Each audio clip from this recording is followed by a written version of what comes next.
Welcome to the Balance Sheet, where you can rise above the noise and learn about the most important business issues of our age. I'm your host and fellow student, Conrad Chua. Sometimes tackling climate change seems like such a huge, insurmountable challenge. You need the big guns like governments, the people sector, and large companies, and they're all developing their own solutions to reduce carbon emissions. But does tackling climate change lend itself to the startup environment? Can the VC model that has been so successful in scaling global tech companies do the same for cleantech startups? Can you app your way to net zero? We have today Chris Coleridge to talk about these issues. Chris was an entrepreneur before stumbling into academia. At Cambridge, he has lots of experience teaching and guiding students interested in entrepreneurship. And he knows more than most about what it takes to bring science and business together. Somehow he found the time to start Carbon 13, and he's here today to tell us what it takes to build clean tech ventures. So welcome, Chris. Great to see you, Conrad, and good to be with you all. Chris, what is Carbon 13? Carbon 13 is the venture builder for the climate emergency. I and the team had a core insight when we kicked it off, which was that the urgency of capitalism, the way that investors really like to make money sooner rather than later, there's a time value to money, absolutely matches the urgency of the climate crisis. And that, yes, there are lots of ways in which humanity is going to need to adapt and evolve in order to get past climate change and find new ways of living on this planet sustainably. But right now we have a tool. We have a tool for making change and getting it around the world quite quickly. And that's startups. And so maybe startups aren't perfect, maybe venture capital isn't perfect, but it is an established vector of change. And therefore we need to make, as a humanity, we need to make use of it in order to get the changes we need to see out into the world. The other big advantage of using startups is that large companies will make a contribution to the adaptation that we need to see, but there are certain areas, certain types of innovation that we know, and this is what I've been studying for a long time, that we know that large corporations are bad at, and you need entrepreneurs to tackle issues around like new regulations coming along. Large companies don't typically respond to regulations in a sort of proactive way. They wait, maybe they try to defer the regulations, then they react. Entrepreneurs often get going before the regulations are fully clear, fully inked in. So you need entrepreneurs for that type of innovation.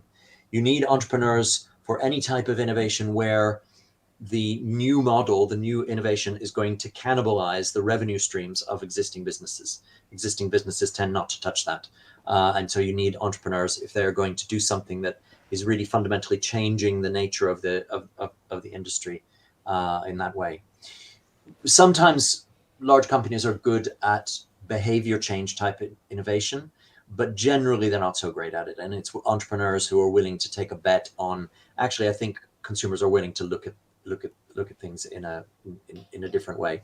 And lastly, you need startups for interdisciplinary innovation. In a large company, the corporate culture, the organizational culture, the perspective on what is innovation tends to be pretty rigid. And so if you want to blend insights from different domains, entrepreneurs and entrepreneurial teams are much better at doing that. So all of these things meant that we said, we're going to fight climate change. And it was a personal epiphany that I had in 2019 that I was going to spend the rest of my career working to fight against the climate crisis. Entrepreneurs and startups are a big part of that, and our model was to build ventures and do it at speed, in high volume, quickly, get things out of the lab and into the commercial world as quickly as possible. And we've got a number of people in the audience who knows a thing or two about this. So someone that we know very well in Cambridge. Jeremy is here. Thanks so much, Jeremy, for tuning in. Priya, who was an MBA alum from almost 10 years ago, I think, and she works at Thea Ventures, and I know they do a lot of investments, I think, in clean tech and a lot of other social causes. And Martin is from Toronto, I think, and he's, or in Canada, and he's says entrepreneurs have a higher tolerance to risk. Before we go into some of the other issues, Chris, why did you call it carbon-13? Well, carbon-13 is an isotope of carbon that's very rare. It's only about 1% of the carbon on the planet. And when the climate scientists were working on the proof that climate change is caused by human beings, they discovered that carbon-13, which is a byproduct of industrial activity, starts showing up in tree rings in a greater quantity in about 1850. And there's a bunch of other experiments and sort of proofs in the chain of proof, but this was actually an important discovery in being able to say definitively that this is not just a sort of a random walk that the climate's doing, but that we're causing it. And part of the carbon-13 sort of ethos is we caused it, we better fix it. And that's what the entrepreneurs we work with are doing. And just a reminder to our audience, you can put your questions for Chris in the chat or comments. So, Chris, you mentioned, you made a very convincing case that entrepreneurs, startups have a huge role to play when in tackling climate change. Why is it that when we look at all the bigger VC investments, they are really, the thing that grabs the headlines seem to be the next super app, the next automated driving things, but we don't get to hear that much about something that's going to help us bring down our carbon emissions? Yeah, great question. So I can remember very well back in 2019 when we kicked off Carbon-13. I had so many coffees and meetings with investors. And I remember being introduced to one of the Cambridge Angels, which is one of the sort of great things we've got here in the Cambridge ecosystem, the group of fantastic investors who really understand technological innovation very well. And he was introduced to me as, he's one of the Cambridge Angels who's really interested in clean tech. And this guy said, well, I'm really disappointed that my friend introduced me as someone who is interested in clean tech, because that just means I lost a lot of money on clean tech 1.0. And of course, there was a wave after Al Gore's film, An Inconvenient Truth, sort of 15 years ago, of climate tech innovation. We didn't call it climate tech in those days. We called it clean tech. And many of those businesses that were started 15 years ago are actually some of the big players in the energy transition now. They're not sexy. They're not Tesla, although some people would call Tesla a clean tech, but that's a separate discussion. They're not sexy, but they are changing the energy landscape. They are driving really very significant changes in the carbon emissions profile of the industry. So, what Carbon-13 is doing is working at the earliest stage, and I feel pretty confident in saying that some of our investments, we've made 65 investments in the last 2 years. Some of our investments will be famous and household names in a few years' time. Now, having said that, of those 65 investments, only 2 or 3 are consumer facing, right? The vast majority of the activity in the climate tech space, or at least what I think is the promising end of the activity, is focused on helping industry make the transition between high carbon intensity activity and low or net negative carbon intensity activity. So there's a certain element of behind the scenes sort of innovation that's part of the answer to your question. Other than the fact that most of the climate tech startups, good ideas were going to be behind the scenes, what is the difference between, let's say, from a VC point of view, investing in an app that can roll out on the App Store versus something on climate tech, what are the kind of different kinds of financial calculations and risks that go through the VC's mind? Well, I think the key thing to understand is how, again, it comes back to this point I made earlier about urgency. Right? If you do the financial model for how is a software only company going to get from just an idea to a really globe spanning company, there are many examples of software companies that have done that in less than 10 years. Right? And so if I'm an investor doing my calculations about when am I going to get my return, 10 years from the start, or let's say 5 to 7 years after the company has done the sort of initial prototyping and testing and validation, seems, that works out in terms of cost of capital quite nicely. Whereas if you're doing something hardware based, you might have to add an extra 3 years to how long it's going to take from just an idea to a globe spanning company, right? Even a company we can think of like Apple, which grew so fast and and was so prominent as the microcomputer technology came to reality. It actually took 15 years for them to become a really important company financially, right? And they didn't become the sort of number one company in the world for many years after that, right? So it's literally, people always focus on, but hardware ideas or science-based ideas are capital intensive. It's partly that. It's partly that you need to deploy money to build factories that doesn't need to, or build installations that doesn't need to be done in the software world.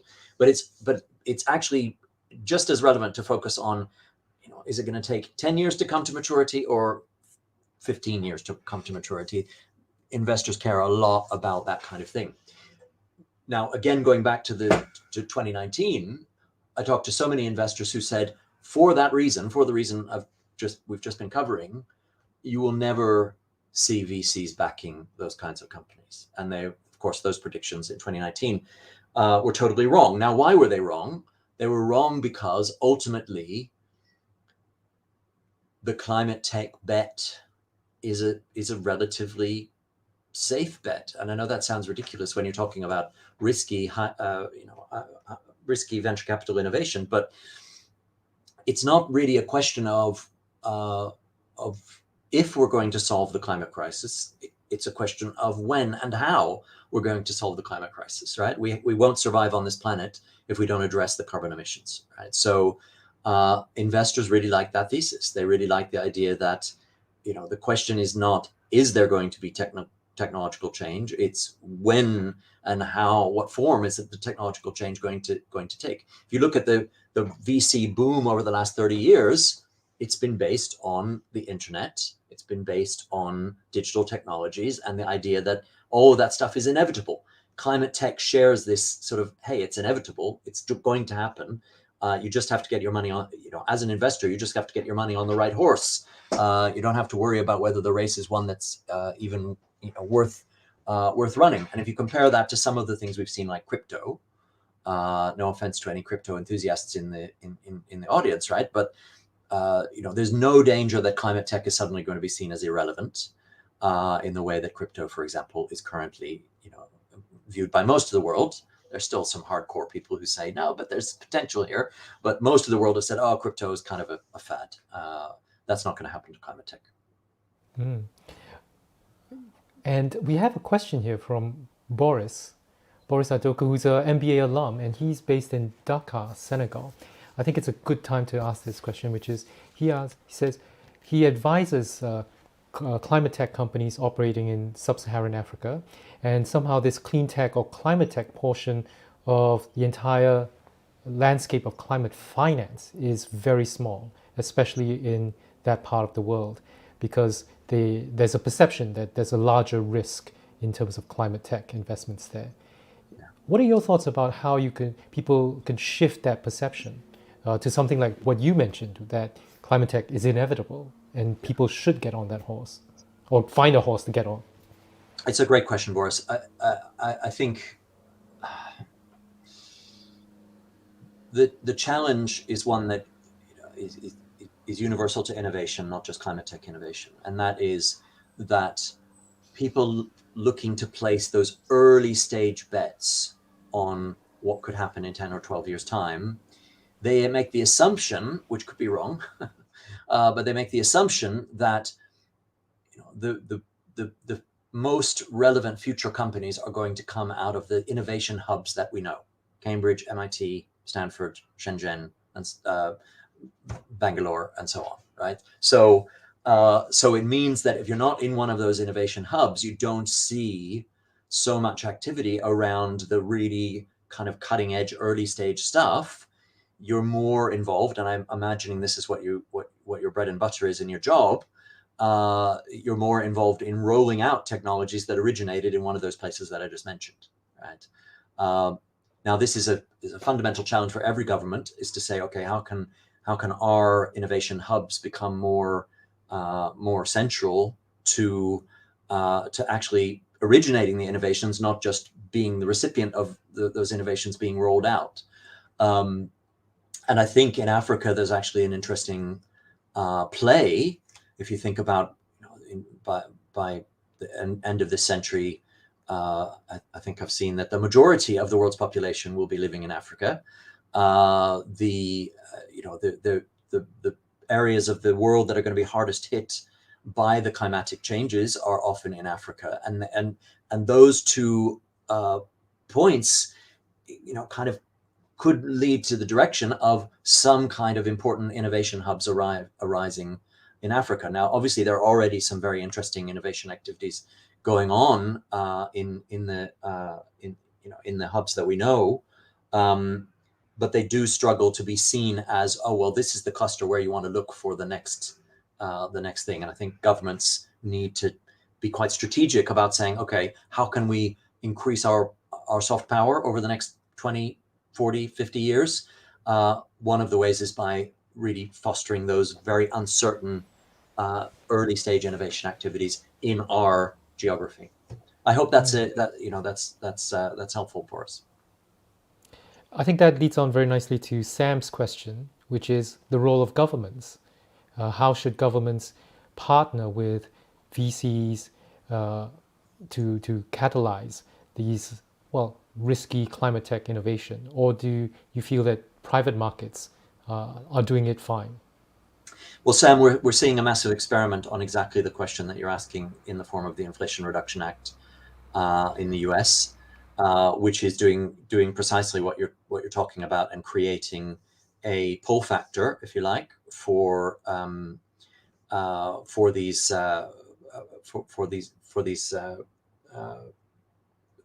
innovation activities.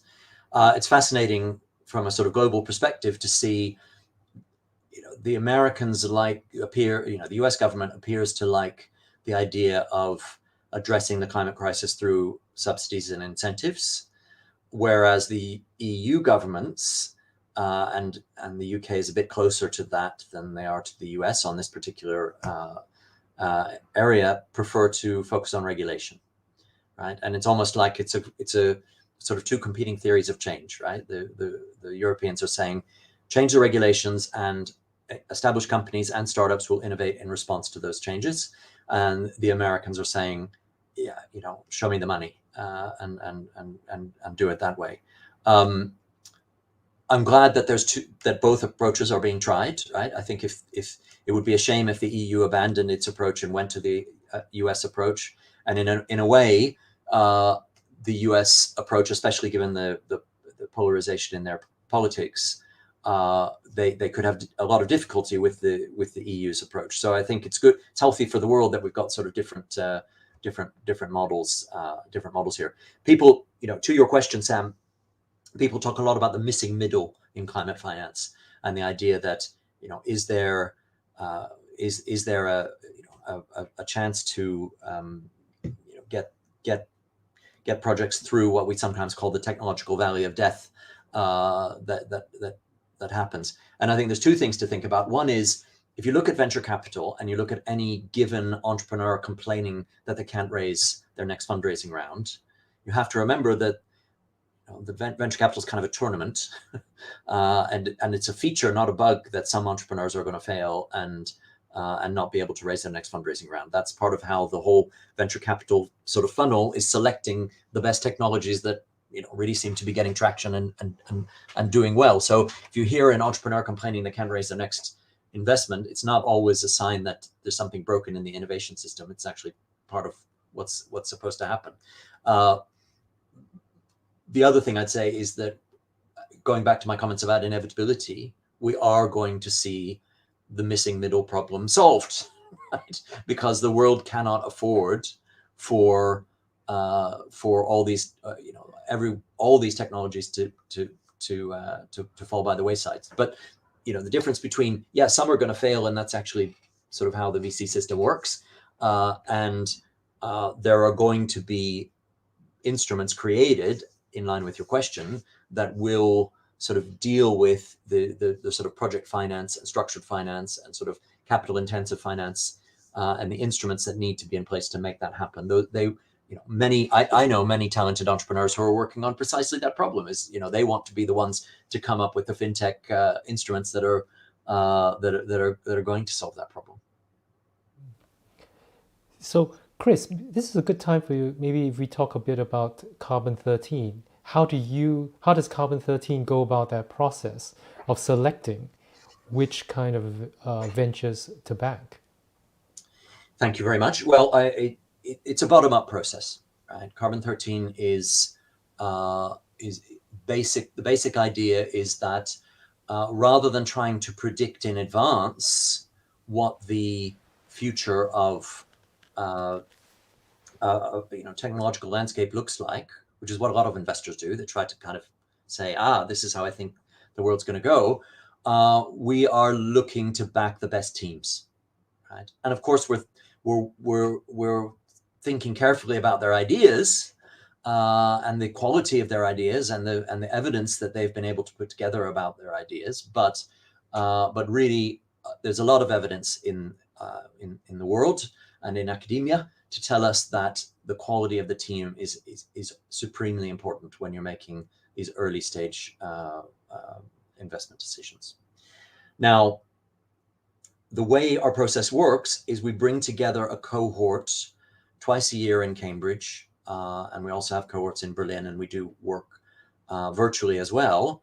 We bring together cohorts of 80 people, 40 technologists and 40 business people, commercial folks. The average age of our cohorts is 37, right? So these are not people who are straight out of university. We sometimes have people who got sort of amazing first class honors in their engineering degree in Cambridge, but on the whole, it's people who are a bit more seasoned.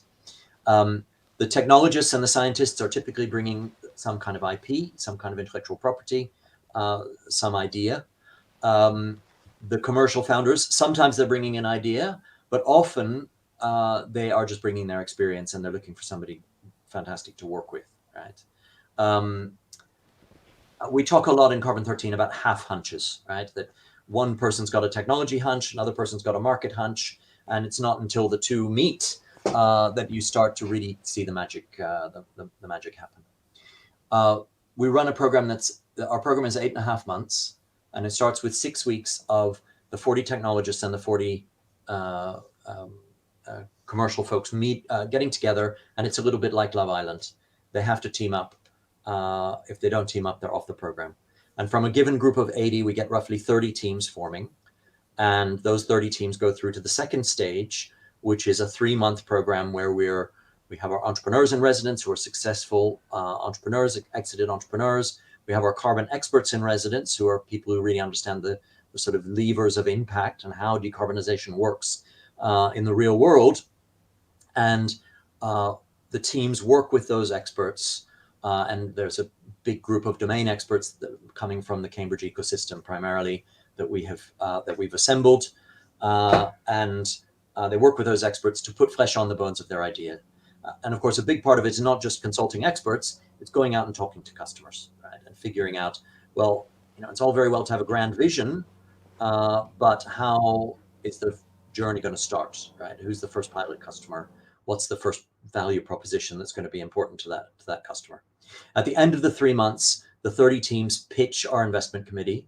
They do 2 pitches. They do what we call the carbon pitch, where they need to convince us that the venture has a chance of reducing emissions by 10 million tons CO2 equivalent per annum, right? That if it scales, if it reaches sort of critical mass, is it going to have that level of impact? And then they do an investment pitch, which is, is this a good business idea? And we think it's important to have both pitches, right? Because there's a lot of greenwashing out there, and we don't want to waste our investors' money, and we don't want to waste our time focused on stuff that is not really kind of going to make a big difference. We're trying to find points of leverage that are really going to make a significant impact. And it goes beyond that. The carbon pitch and the idea that you're going for 10 million tons CO2 equivalent emissions per annum is partly about having a big vision, right? If you want to raise venture capital, if you want to be going on the venture capital journey, you need to be doing something that is potentially going to become a major organization, a major company. And 10 million tons CO2 equivalent emissions is a lot of carbon. The carbon footprint of a typical British person is 6.5 tons, or an average British person is 6.5 tons. So, you can see that if you're going to reduce global emissions by 10 million tons, that's a big company. That's something that's got a lot of fingers and a lot of pies and is really making a difference.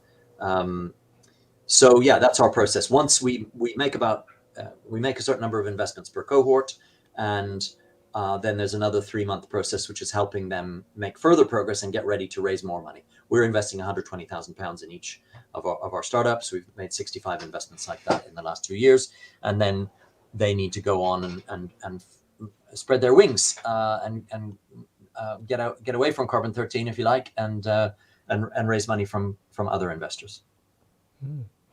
Chris, you mentioned Love Island. I swear I've never watched a single episode, so I don't know what happens there.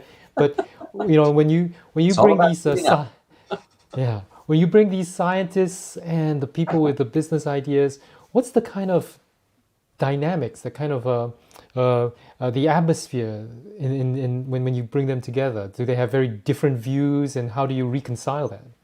Well, that is part of our magic. Is that what I've seen a lot of in my career in universities is scientist-driven innovation, where quite reasonably the scientist is very proud and pleased with themselves and the quality of their thinking and the cleverness of their innovation. But the result is all too often, obviously not always, but all too often, the result is that the scientist leading the project doesn't take commercial input at the right moment, or sort of get somebody commercial on board, but sort of as a helper, right? Rather than somebody who's really significant in driving the project. So part of our magic is that we insist we will not invest in teams where there isn't this blend of technical and business expertise in the team. And the glue that brings them together, to your question, is that we're calling to them to come and work on an idea with major potential to decarbonize, right? And so we are really screening. We get 1,000 applications per cohort. We interview about 250 people. We make 120 offers. 80 people actually show up from those 120 offers. And we are, we're screening to a certain extent on how purpose-driven are people, right? Are they doing it because they just see climate tech as like the latest money-making bandwagon to jump on, or are they doing it for purpose-driven reasons? And we think purpose-driven reasons, it's not just that, hey, we like to sit around the campfire and all sing from the same hymn sheet about the importance of addressing climate change. It's about having the persistence and the risk appetite, as Martin was saying earlier, for the long haul, right? For being able to go on a 10-year journey to build a major organization, right? Now, once you form that team, and the team is aligned around a vision and mission, and we do a lot of work in Carbon 13 to get good sort of foundations in place for the team, then instead of the commercial person being viewed as, oh, you're helping me with my technological innovation, the commercial person is part of the team, right? They've got, they're kind of co-leading, co-owning the project, right? And that's, there are different ways that it works out in terms of how much equity each person, how many shares in the company each person takes, who's sitting around the table. That depends on lots of factors, but the top team includes the right people who, for the whole journey, right? You're going to need to bring on different skills at different stages of the journey. But my observation throughout my career is if you leave the commercial stuff on the side and you just say, oh no, this is a technical challenge, then you slow down and sometimes kill the potential of it really to go to the moon. So that's a very, I love your question because it's a very important part of what Carbon 13 is all about. And which are the sort of hot areas of investor interest in climate tech that you see? Well, right now, the two hottest, I would say, are, well, remember that I'm talking about the earliest stage, right? So if you look at if you download a report from PwC or ctvc.org is a great resource for people who are interested in climate tech venture capital. You're going to see that the vast majority of money is going into the energy transition and transport, right? But that is just a reflection that those two categories are the mature categories that sort of got kicked off in Cleantech 1.0 15 years ago. So the hot areas in terms of early stage right now are built environment and agriculture and food, right? And built environment, it's simply because that's seen as a low-hanging fruit for the regulators, right? The regulators are putting great pressure on the construction industry generally to move to net zero techniques really quickly. And that creates a pull factor where every construction firm that you can think of in the world is looking for net zero innovations that can help them drive down the embodied carbon and the carbon in their project. The other area is agriculture. That's because there's two tracks. It's not just two push factors, right? It's not just decarbonization in ag tech. It's also that the world food system has a lot of problems, right? Is under a lot of pressure, kind of partly coming from climate change, but a lot of it coming from just intensive agriculture to feed 9 billion people is very, very difficult. And we are depleting the topsoil, for example, at an astonishing rate. I mean, if we don't slow down the rate at which we're depleting the topsoil, there will be no food in 40 years' time, or no food. There'll be famine, worldwide famine in 40 years' time. So the drivers of agricultural innovation are extremely urgent and not just driven by the climate imperative. So that's the other area that's very hot. And we have a question here from Baba Tarak, a recent hero at CJBS MFin program. And Baba Tarak says, apart from hardware, do you think that there's room for, say, software SaaS startups, right? Software as a service startups, to do things like data capture, mitigating climate-related risk, help build resilience, right? Do you think there is that room for them in this fight to tackle climate change? Sure, absolutely. Yeah, about half of Carbon 13's investments are software, in software companies.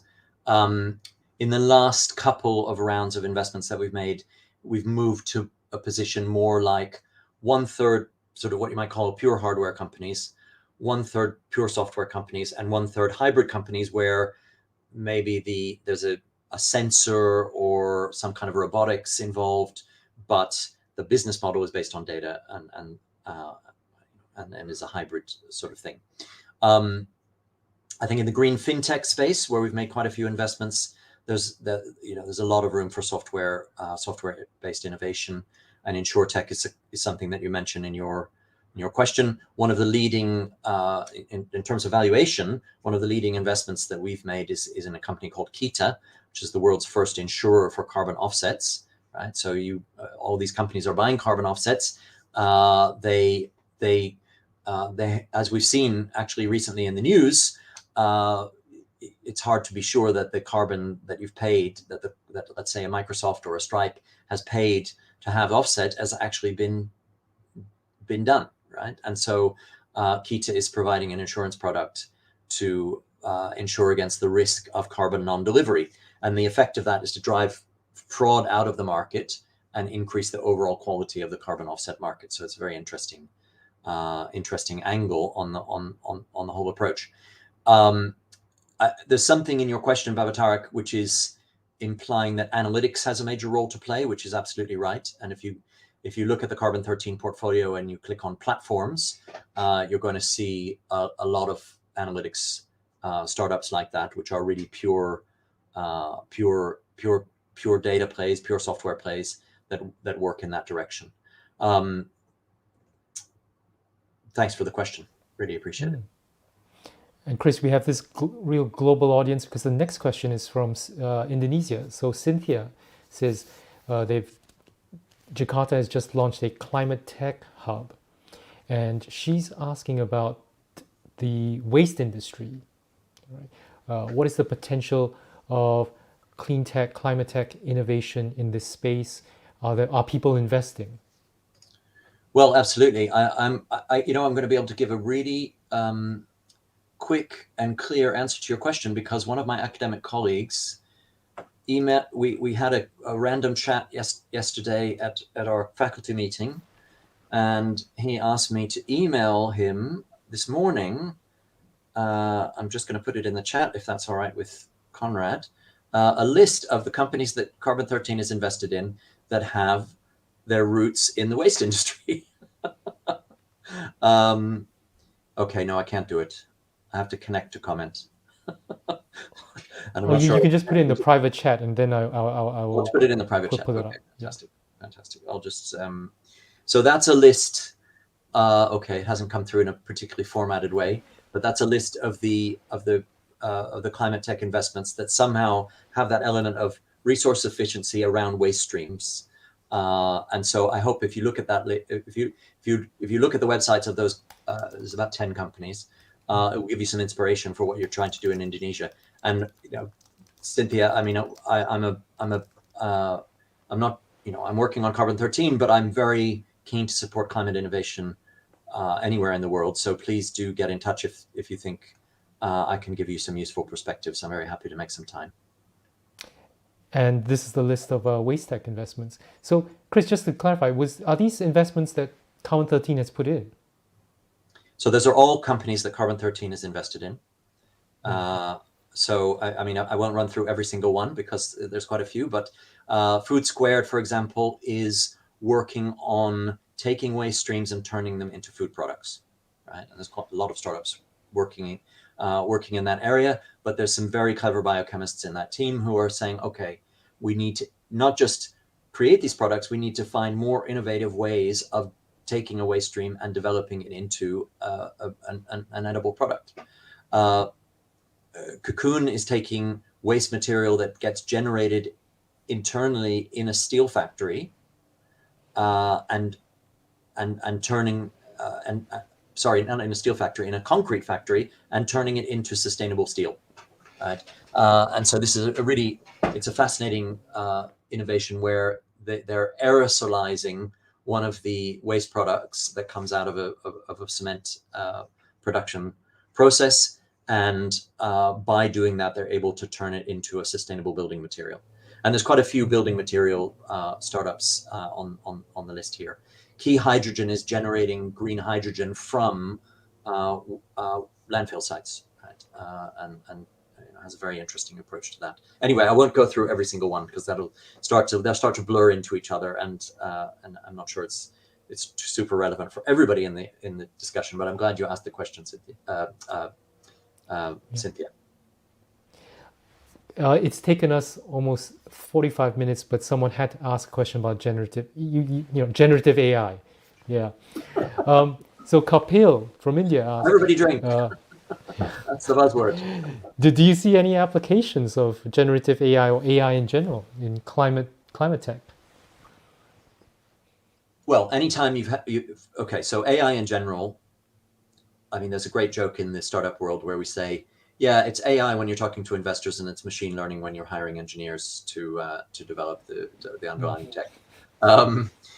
Machine learning and AI has been around for a while. Generative AI has obviously got this incredible profile, which, I mean, justifiably so. It's very exciting technology, and I'll come back to that. But anytime you've got analytics, it's a natural extension of any analytics model to say, okay, so, and can we use machine learning and AI to extract actionable insights, and maybe even automate actionable insights into actions using that stream of analytics, right? So that's almost a generic tool that you would say, applies to any startup idea, certainly any analytics-based software idea.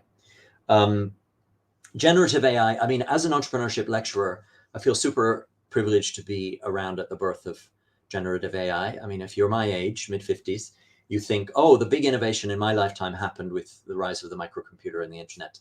But now we get another wave, which I think shows every promise of being just as important or more important than in terms of just changing the world than that wave of innovation. So super exciting. When I talk to my entrepreneurship classes in the MBA about generative AI, the way I think of it is this: if you look at the top AI startups at the moment, it's about, like, if you go, a great tool for thinking about these kinds of issues is CB Insights, which comes from Crunchbase. So they generate what are the hot 100 AI startups. And what you see is about 40% of those startups are what I would call picks and axes startups. So just building out the infrastructure that allows generative AI to become useful. About 30% of that list, 35% of that list is somehow cross-industry platforms using generative AI. I'm quite bearish on the prospects for this type of innovation because I don't find it to be sufficiently customer-led. Right? It's basically saying, hey, there is a tool that is used across lots of industries. Maybe we can do a generative AI version of that. And I think that my observation over the years is that though that as a starting point for a startup often leads you into a blind alley where you never really quite find the thing that is super relevant to a particular customer that allows you to sort of get things going. The companies that excite me, and I'm going to link this back to your question in a minute, Kapil, are the ones that actually are focused on real industry pain points. Now, it's only 25% of the top 100 list, but that's just a sign of how nascent the Gen AI technology is. And if any entrepreneurs are listening, or people who are sort of thinking, okay, how am I going to get in on the Gen AI revolution? I would say two things. One is, don't fall for the idea of just being an app in OpenAI's ecosystem. Build your own company. That's advice number one. And the second is, look for real pain points in industry and then say, okay, how can Gen AI be applied to that pain point? That's the play that, in 5 years' time, you're going to be very happy you heard this advice, rather than the one that says, okay, what are VCs funding right now? A lot of picks and axes, a lot of infrastructure stuff. Look for stuff that really solves actual problems in the real world. Now, that does link back to your question, Kapil, because the way we're advising people in Carbon 13 to think about Gen AI is to say, yeah, okay, Gen AI is a tool. Go identify the decarbonization opportunities, and then think about how Gen AI can be applied to them. So I'm sorry if that seems a little bit of an abstract answer to your question, but I assure you it's the right answer. We've got a few more questions, and I know we're running short on time, so Chris, you've got to be really succinct here. Priya asks, what's your view about carbon offsets? Is this just a temporary innovation for corporates to make the transition to net zero? Is it another financial mechanism? It will create another asset class? Or is it just to solve our corporate conscience? That last part I added. Oh boy.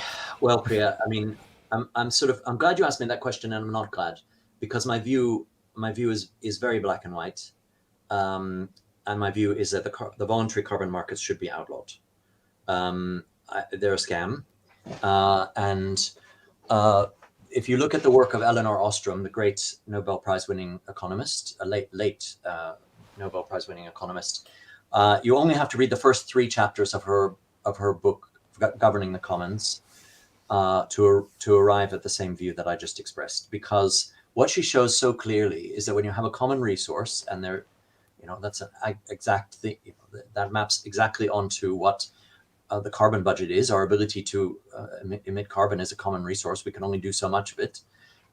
When you have a common resource, throughout the history of mankind, we have never seen a successful market-based solution to protecting a common resource, right? And what Elinor Ostrom shows in her book is that that's not because humans are somehow flawed, although obviously we are, right?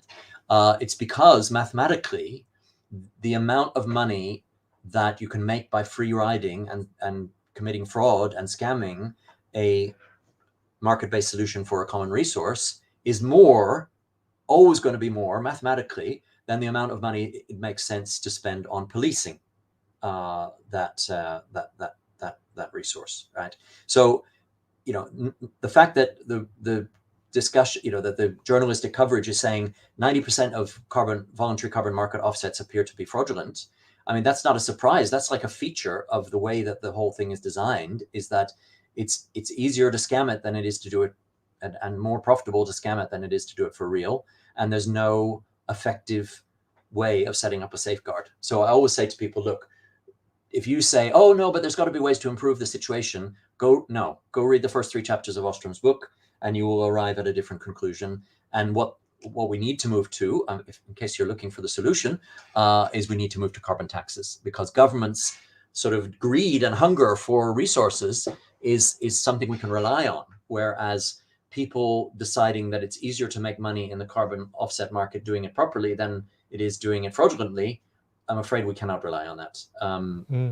So that's where I see it. Now, let me be clear. I'm only talking about the voluntary carbon markets, right? I believe that the incentives work out in a very different way in the sort of regulated carbon markets, and so I don't, that's a useful tool that I think we should continue with. But voluntary carbon market offsets, I think, are doomed. The only investment that Carbon 13 has made in a startup that deals in that market is Kita, that I mentioned earlier. And that at least has the virtue of being a startup that is very much focused on improving the quality of the market. Now, I know I'm just contradicting myself because I just said that it can't be improved, but of course the investments in Carbon 13 are made by an investment committee, not just by Chris Coleridge's academic research, right? So it's but there you go. Priya, great question, fantastic question, really, really important question. And we'll take the last question to Ahmad on this idea of greed. So Ahmad asked, Chris, how have you as a venture builder balanced the pursuit of rapid growth that the VC model demands with doing the right thing? That's a great question. Okay, so you may have heard me say earlier, Ahmad, that venture capital is flawed, the startup industry is flawed, but you know what? It exists right now. And it's a way that we already know how to change the world using the startup industry, right, and the VC industry. We've been doing it consistently for the last 30 years, right? And of course, the VC industry goes back. The history of the VC industry goes back further than the early 1990s. But the boom in the VC industry to roll out the internet, to roll out digital technologies, and so on, is something we that kind of works, and we know how to do it. Now, is it wasteful? Yeah, maybe. It depends on how you look at it, right? It's a tournament. A tournament means that there's some winners, and some of the best losers in the tournament probably had something to offer, right? But the way the tournament worked, the winners got the spoils, right? Is that an efficient point of view if you're one of those best losers? It may feel very, very uncomfortable. From humanity's point of view, from the world economy's point of view, a tournament works, right? So it's tricky there. Now, there's an interesting aspect to your question, which is about growth, right? And what can we say in terms of, are there models which need to win, but don't fit the rapid exponential growth model? And let me give you the example of Tesla, right? So some people say, and certainly Elon Musk, who actually, I got to tell you, despite all the froth around this story, I think we have to respect a lot as an entrepreneur, and I kind of have a sneaking admiration for the guy. Elon Musk would tell you that Tesla is a clean tech company. It's a climate tech company. It's designed to reduce emissions. But Tesla are honest enough that they put the amount of emissions that they consider that they've reduced on their website. And it's not that much, right? The manufacturing process, right, of creating a car that is typically going to have one person in it is a very carbon intensive process, uses a lot of steel, uses a lot of industrial processes that result in a lot of carbon emissions, right? So I meet a lot of people, and I know a lot of people who would say, the transition we need to make is finding ways of doing transport that get people out of their cars, right? That get people out of single occupancy vehicles and into different forms of transport that are just inherently more efficient, right? And I kind of agree. Right? I agree with that. That is a transition that we need to make as a species, right? So, as a thought experiment, would we say that the fact that Tesla could raise a lot of money to grow their innovation very quickly is a bad thing because it's kind of crowding out other innovations that we need? I'm going to reject that thought experiment, right? I'm going to say, no, it's not a bad thing that Tesla was able to grow, as long as the system is able to recognize truly decarbonizing ideas when they come along and get behind those and push them to the top, right? VC is not the answer for all the systemic and structural problems that we have in the world, clearly, right? And even the question that we got from Senegal, right, saying, hey, like, I know lots of people who say, yeah, VC is kind of a new imperialism where we generate the innovations in certain hubs and then we drive them to the rest of the world. And isn't that kind of the same as what the imperial system did? I don't think you can make by the way, I'm not saying you can make a moral equivalence there. Obviously, people are making their choices to buy things in a market system from their own free will. So it's not, you don't have this element of compulsion that was so, that is the great sin of the imperial system. But my point is that we can't solve all the problems of the world through VC, but we can solve some of them. and why not try, right? Why not get, that's how I wake up at 2 a.m. and a lot of the time thinking, is what I'm doing enough, right? Is what I'm doing enough to make a difference to the climate crisis, right? I'm working hard on it, but should I be doing more? Should I be doing something different? Is what I'm doing the right thing? I want to do the right thing. And I subject myself to that reflection and scrutiny all the time, right? But I'm content that I have, in Carbon 13, I've launched a vector of change, right? That has some relevance to the world and has some reality to the changes that we're making. And I would rather light a candle than curse the darkness, right? So that's my, that's kind of core to the logic. I love your question because I think we should all be asking ourselves that question: am I doing the right thing, right? Thank you. Yeah, thank you so much, Chris, for lighting that candle. Right? Yeah, and I think if people are interested, this is the website for Carbon 13. Is that right? That's right. Yeah, and please, I think we need more people to join Chris and others like him in terms of helping tackle climate change. So thank you so much, Chris. We wish you and all the startups from Carbon 13 the very best of success, because everyone in the world needs those wins, as you say. Thank you to our audience for watching and your questions. Today it's a double header, and so the balance sheet actually is back later at 17:15 hours UK time, where we'll have Neeraj Johri, who will be talking about sustainability in large companies. So we're moving from startups to large companies. So if you can, please join us then. Till then, stay well and see you next time.